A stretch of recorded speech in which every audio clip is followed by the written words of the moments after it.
हम देखते हैं एक बच्ची मम्मी मम्मी कह के चिल्लाती है। वो डॉल्फिन के साथ आ रही होती है। वो कहती है, मैं आपसे कुछ पूछना चाहती हूँ। वो बच्ची एक जलपरी होती है और उसकी मॉम वो मेलुसिन होती है। मेलुसिन कहती है, क्या है? वो बच्ची कहती है, क्या मैं इनिया के साथ उस समुद्र तट पर खेलने जा सकती हूँ? मेलुसिन कहती है, बिना शक तुम जा सकती हो, लेकिन ज्यादा देर तक बाहर मत रहना। वो बच्ची कहती है, ठीक है, बाद में मिलते हैं। मेलुसिन के पास दो जलपरियां थी। वो दोनों उस बच्ची को देखकर खुश होते हुए कहती है, वो कितनी प्यारी है। दूसरी कहती है, उसे देखकर मेरा मन करता है कि मैं खुद भी जमीन पर जाऊं। मेलुसिन कहती है, तो फिर आपको इसके पैदा करने के बारे में मेरी बातों को और ध्यान से सुनना चाहिए। फिर मेलुसिन कहती है, चलिए, तो मैं इन बातों पर कहाँ थी। एक बार जब आप किनारे पर पहुँच जाए तो आपको सबसे पहले यह करना होगा। मेलुसिन उन दोनों जलपरियों को जमीन पर जाने और अपने सेरेन हाइट से बेबी पाने के बारे में बता रही होती है। उनमें से एक जलपरी पूछती है, अरे मेरे एक सवाल का जवाब दो। मेलुसिन कहती है, वो सवाल क्या है? मैं तुम्हें अब सब कुछ बताऊंगी जो मुझे पता है। वो जलपरी कहती है, क्या मुझे आखिर में उसकी याददाश्त को मिटाना ही होगा? मेलुसिन जम जाती है। वो जलपरी कहती है, वो मेरा सेरेन हाइड है, भले ही मुझे आखिर में उसे छोड़ना पड़े। मैं नहीं चाहती कि वो मुझे भूल जाए। मेलुसिन चुप हो जाती है। वो कहती है, वेल। तभी उसकी बच्ची फिर से दौड़ते हुए आके कहती है, मम्मी मम्मी। मेलुसिन कहती है, हम इतनी जल्दी वापस आ गई। वो बच्ची चिल्लाते हुए कहती है, उस द्वीप पर कुछ तो है, वहाँ पर यह जरूर एक शार्क होगी। मेलुसिन कहती है, लेकिन आपने कभी शार्क नहीं देखी है। वो बच्ची कहती है, लेकिन वो सचमुच बहुत बड़ा और काला था, बिल्कुल शार्क जैसा। मैं उलझन में हूँ। मैंने सुना था कि शार्क डरावनी और खतरनाक होती है, लेकिन यह वाला तो बिल्कुल भी क्रूर नहीं लग रहा था। सच में मैं यह देखना चाहती थी कि वह अपनी आंखें खोले। यह देखना चाहती थी कि उनका रंग क्या है। मेलुसिन उस पानी से निकलते हुए कहती है, मैं उसकी आवाज सुनना चाहती हूँ। पता नहीं, सिर्फ इसे देखकर ही मेरा दिल एकदम सुन्न हो गया था। मेलुसिन समुद्र के किनारे आती है। वो देखती है वहाँ किरौन पड़ा रहता है। वो बहुत उदास हो जाती है। वो कहती है, किरौन। वो जल्दी से किरौन के पास आके बैठ जाती है और उसे छूती है। वो कहती है, इसका हाथ। वो कहती है, यह सच में किरौन है। वो यहाँ क्यों है? वो किरौन के चेहरे को छूती है। वो डर जाती है। वो जल्दी से उसके धड़कन को महसूस करती है और कहती है, वो अभी भी जिंदा है। वो कहती है, किरौन, मुझे नहीं पता कि कौन सा महान युद्ध मैं आपको यहाँ लेकर आई हूँ, लेकिन अगर तुम्हें जिंदा रख सकूं, भले ही हम फिर से मिले समुद्र की लहरों के साथ, आप मुझे पहचान नहीं पाएंगे। मेलुसिन किरौन को बरसेउज गाकर ठीक कर रही होती है। वो कह रही होती है, जिस तरह लहरें एक ही जगह पर स्थिर नहीं रहती, जिस तरह हवा का कोई झोंका सिर्फ एक ही स्थान से होकर नहीं गुजरता, जहाँ भी तुम्हारा दिल रहा है वहाँ सिर्फ मेरा गीत ही रह जाएगा। तो रो मत, दर्द मत सहो। वो चुपचाप किरौन को देखती है, फिर बरसेउज गाने लगती है, भले ही सिर्फ एक बार ही आपसे मुलाकात हो, जब तक लहरें हमेशा के लिए शांत न हो जाए, आंसू नहीं बहेंगे, भले ही आप वापस न लौटे, भले ही आप वापस न लौट सके। फिर वो अपने मन में कहती है, कितनी अजीब बात है। मुझे लगा था कि मैंने कभी भी किरौन से कोई नाराजगी नहीं रखी थी, लेकिन जितना अधिक मैं उसके लिए गाती हूँ, मुझे उससे उतनी ही नफरत होती है और उतनी ही उसकी याद भी आती है। और मेलुसिन उठकर वहाँ से जाते हुए कहती है, भले ही किरौन को मैं अब याद न रहूं।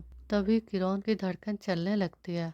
इधर मेलुसिन अपने मन में कहती है, ठीक है, इतना काफी है किरौन को एक बार और देखने के लिए। तभी किरौन पीछे से कहता है, मेल। मेलुसिन मुड़ के देखती है। किरौन उसका हाथ पकड़े हुए होता है। वो मेलुसिन से कहता है, मेलुसिन। मेलुसिन हैरान होकर किरौन को देखती है। वो कहती है, किरौन, क्या आपको मैं याद हूँ? किरौन अपना हाथ बढ़ा के मेलुसिन की तरफ करके कहता है, हाँ, मुझे सब कुछ याद रहता है। मेलुसिन बहुत खुश होती है। वो कहती है, किरौन, और वो किरौन के गले लग जाती है। किरौन कहता है, मेल। फिर वह मेलुसिन के गले से वो हार निकाल के कहता है, प्लीज वापस नहीं आओ, जहाँ से तुम आई हो वहीं चली जाओ। मेलुसिन हैरान होकर किरौन को देखती है और कहती है, क्यों? मुझे क्यों जाना चाहिए? किरौन कहता है, क्योंकि समुद्र ही आपका घर है। फिर किरौन अपने मन में कहता है, वह इंसान नहीं है, वह एक जलपरी है। मैं उसे दोबारा तकलीफ सहते हुए नहीं देखना चाहता, क्योंकि मैंने उसे जबरदस्ती अपने साथ रहने के लिए मजबूर किया था। वह समुद्र से जन्मी है, समुद्र ही उसकी असली जगह है। तभी मेलुसिन कहती है, किरण मेरी तरफ देखो प्लीज। आपको पता है ट्राइटन छोड़ने के बाद रोज सुबह आपके ख्याल लहरों की तरह मेरे दिमाग में उमड़ते रहते थे। मैंने उन्हें मिटाने की पूरी कोशिश की, लेकिन अब सब ठीक है। मुझे अब और कुछ करने की जरूरत नहीं है। वो रो रही होती है। वो कहती है, किरण मुझे आपकी बहुत ज्यादा याद आई। और वह किरण को किस करने लगती है। किरण कहता है, आप हमेशा दोबारा यहाँ से जा सकती हैं, जमीन या समुद्र की ओर। आप जहाँ भी जाना चाहें, मैं तुम्हें फॉलो करूँगा। मैं हर कीमत पर तुम्हारे साथ रहूँगा। मेलुसिन कहती है, किरण क्या आपको मैं पसंद हूँ? किरण कहता है, मेल। तभी मेलुसिन की बच्ची आके कहती है, मम्मी उस शार्क के पास। आप शार्क के साथ क्यों है मम्मी? किरण उस बच्ची को देखता है और खुश होते हुए अपने मन में कहता है, मैंने एक बार देखने का सपना देखा था, एक बच्ची जो बिल्कुल उसी की तरह दिखती है। फिर किरण कहता है, वो बिल्कुल तुम्हारी तरह है मेल। मेलुसिन कहती है, नहीं किरण, वो असल में बिल्कुल तुम्हारी जैसी है किरण। वो बच्ची चिल्लाते हुए कहती है, मम्मी क्या आप उस शार्क को जानती हो? मेलुसिन कहती है, डियर मेरे साथ कहो डैडी। फिर किरण उस बच्ची को उठाता है। वो उसे गोद में लेता है और कहता है, मैं तुम्हारा डैड हूँ। वो बच्ची कहती है, डैडी? मेलुसिन किरण को बताती है, ग्लॉस। इसका नाम ग्लॉस है। किरण कहता है, इसका मतलब है प्रकाश। आप बहुत ज्यादा प्रतिभाशाली और उज्जवल बने रहे। फिर हमें महल का दिखाया जाता है। इयान दौड़ते हुए आता है। वो कहता है, योर ग्रेस लौट आए हैं। वो रोते हुए कहता है, योर ग्रेस आप इतने टाइम से कहाँ थे? किरण काफी खुश दिखाई देता है। इयान फिर किरण पर चिल्लाते हुए कहता है, आप पूरे 3 महीने से लापता थे। हमारी तरफ से आपको ढूंढने के लिए जो टीम भेजी गई थी, उनके भेजने के बाद भी हम इस बात का कंफर्मेशन नहीं कर सके कि आप जिंदा है या नहीं। किले में मौजूद हर कोई बुरी तरह से घबरा गया था। तभी किरण की बच्ची पापा कहते हुए उसके पैर को पकड़ती है। यह देखकर इयान चौंक जाता है। ग्लव्स कहती है, वो मुझे डरा रहा है। यह सुनते ही इयान और वो नौकर चौंक जाते हैं। किरण कहता है, मैं ये श्योर कर सकता हूँ कि आपको उसे फिर कभी देखना न पड़े। इयान कहता है, ऐसा हो ही नहीं सकता। क्या यह आपका बच्चा है योर ग्रेस? किरण कहता है, हाँ। फिर इयान सोचता है, लेकिन वो तो सिर्फ 3 महीने पहले ही लापता हुए थे। बच्चा इतनी जल्दी बड़ा कैसे हो गया? क्या इसका मतलब यह हुआ? तभी इयान को एक लेडी की आवाज़ सुनाई देती है जो कहती है, किरण। फिर मेलुसिन सामने आती है। यह देखकर इयान कहता है, योर ग्रेस क्या वो वही है जिसकी आप इतने समय से तलाश कर रहे थे? इयान खुश होते हुए कहता है, आपने उन्हें सचमुच ढूंढ लिया। आपकी विश पूरी हुई। फिर किरण अपने नौकरों से कहता है, आप सभी ध्यान से सुनो। मैं इस लेडी से शादी करने वाला हूँ। उसके साथ उसी के हिसाब से बर्ताव करें। सारे नौकर खुश हो जाते हैं, कहते हैं, ये योर ग्रेस।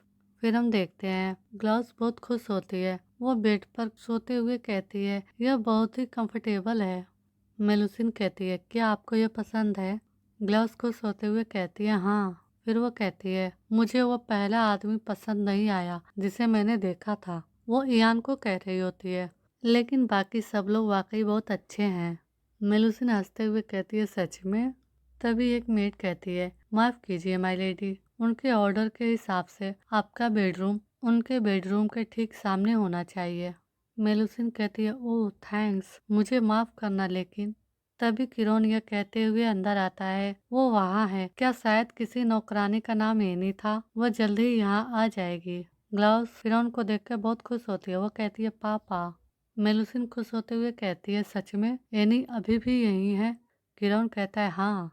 मेलुसिन खुश होते हुए कहती है, थैंक यू किरण। किरण कहता है, आपको पता है अगर आप चाहते तो हम उस आइसलैंड पर थोड़ा और समय बिता सकते थे। ग्लाउस अभी बहुत छोटी है, इसलिए उसे लंबे समय तक समुद्र से दूर नहीं रखा जा सकता। इधर एनी ग्लाउस से कह रही होती है, चलिए साथ खेलते हैं। मेलुसिन कहती है, मैं ग्लाउस को यह नज़ारा दिखाना चाहती थी, वह जगह जहां मुझे अपने सेरेनहाइट से प्यार हो गया, बिल्कुल वैसा ही जैसे मैंने कई सालों पहले चांदनी रात में सपना देखा था। वो अमेजिंग जगह जहां उसका जन्म हुआ था। फिर किरण कहता है, अगर ग्लाउस को कोई हर्ज न हो मेलुसिन, तो मैं चाहूंगा कि हम साथ में कहीं चले। मेलुसिन कहती है, एक साथ कहाँ चले? फिर किरॉन कहता है, आपके जाने के बाद मैंने ये खास आपके लिए तैयार किया था। वो मेलुसिन को वो घर दिखाता है और कहता है, हमारा अपना छोटा सा स्वर्ग। मेलुसिन और ग्लाउस ये देखकर बहुत खुश होते हैं। मेलुसिन घर के अंदर देख के कहती है, वाह, यहाँ समुद्र बहुत करीब है। फिर एनी कहती है, इस जगह को उन्होंने पूरे 3 साल पहले बनवाया था। पत्नी के लिए कोई जगह चाहते थे, बर्सेउस के सबसे नजदीकी द्वीप पर। इधर ग्लाउस देखकर बहुत खुश होती है। मेलुसिन कहती है, अच्छा ऐसा है, और हाँ, हमारे साथ यहाँ तक आने के लिए आपका बहुत बहुत थैंक्स एनी। एनी खुश होते हुए कहती है, you are more than welcome. यह मेरे लिए बहुत बड़ी सम्मान की बात है, ड्यूक और डचेस और उनकी बेटी की सेवा के लिए। तभी किरण कहता है, मेल, तुम कैसा महसूस कर रही हो? मेलुसिन कहती है, मैं। फिर किरण कहता है, लंबे सफर ने आपको थका दिया होगा। मेलुसिन कहती है, मैं बिल्कुल ठीक हूँ। इधर एनी ग्लाउस को ले जाते हुए कहती है कि आप बगीचा देखना चाहती है? ग्लाउस खुश होते हुए कहती है, हाँ। मेलुसिन कहती है, सबसे जरूरी बात किरण, मैं तुम्हारे साथ कुछ करना चाहती हूँ। किरण चौंक जाता है। वह कहता है, वह चीज क्या होगी? फिर हम देखते हैं मेलुसिन किरण को समुद्र के किनारे ले आती है। वह किरण को देखती है, फिर वो किरण का हाथ पकड़ के डांस करना शुरू कर देती है। किरण चुपचाप मेलुसिन को देखता है। मेलुसिन किरण का हाथ पकड़ते हुए कहती है, किरण कहता है, मेल, अगर तुम गिरने ही वाली हो तो मेरे ऊपर ही पैर रख दो। मेलुसिन कहती है, यह मेरी सोच से कई ज्यादा मुश्किल है, और वो अपना पैर बढ़ाती है। फिर उसका पैर कपड़े में फंस जाता है। वो गिरने वाली होती है। फिर किरण उसे कैच कर लेता है। मेलुसिन चुपचाप किरण को देखती है और हंसने लगती है। किरण कहता है, तुम क्यों हंस रही हो? मेलुसिन कहती है, क्योंकि किरण, मुझे आपके साथ नाचने में बहुत खुशी हो रही है। आपको पता है, पास्ट में जब मैं पार्टी में गई थी, नाचते हुए वे सभी लोग बहुत खुश दिख रहे थे और वे बहुत चमक रहे थे, इसलिए मैं हमेशा से तुम्हारे साथ इसे आजमाना चाहती थी। किरण चुपचाप मेलुसिन की बातें सुनता है। फिर वह कहता है, मेलुसिन कहती है, हम। किरण नीचे बैठकर मेलुसिन के हाथ को लेकर किस करते हुए कहता है, अब मैं तुम्हारा हूँ, मैं पूरी तरह से तुम्हारा हूँ, और जब चाहो मुझे पा सकती हो। मेलुसिन कहती है, मेरा क्या मैं अब तुम्हारी नहीं रही किरण? किरण कहता है, यह सही है, इसलिए आप जो चाहे कर सकती है। आप समुद्र में लौट सकती है और फिर कभी वापस नहीं आ सकती, लेकिन मैं हमेशा तुम्हारा इंतजार करूंगा। मेलुसिन कहती है, अगर मैं वापस नहीं आ सकी तो क्या होगा? किरण कहता है, इससे कुछ भी नहीं बदलेगा। मेलुसिन कहती है, किरण, आपको पता है, सूरज हमेशा उगता है और डूबता है, लहरें हमेशा किनारे तक पहुंचती है, और पानी हमेशा कहीं न कहीं बहता है। इसलिए मुझे ये चीजें पसंद है। वे बदलते हुए लगते हैं, लेकिन वे हमेशा एक जैसे ही रहते हैं। भले ही हमें कुछ समय के लिए अलग रहना होगा, बिल्कुल समुद्र की तरह। मैं हमेशा तुम्हारे पास वापस आऊंगी। फिर किरण कहता है, एक और बात है, मैं तुम्हारे लिए हूँ। मेलुसिन कहती है, किरण। किरण मेलुसिन को अंगूठी पहनाता है। मेलुसिन कहती है, क्या यह? फिर किरण कहता है, यह अंगूठी आपके बजाय मेरे लिए बाध्यकारी होगी। मेलुसिन, विल यू मैरी मी? आज का एपिसोड यहीं खत्म होता है। वीडियो को लाइक करना ना भूलें। मिलते हैं अगले एपिसोड में।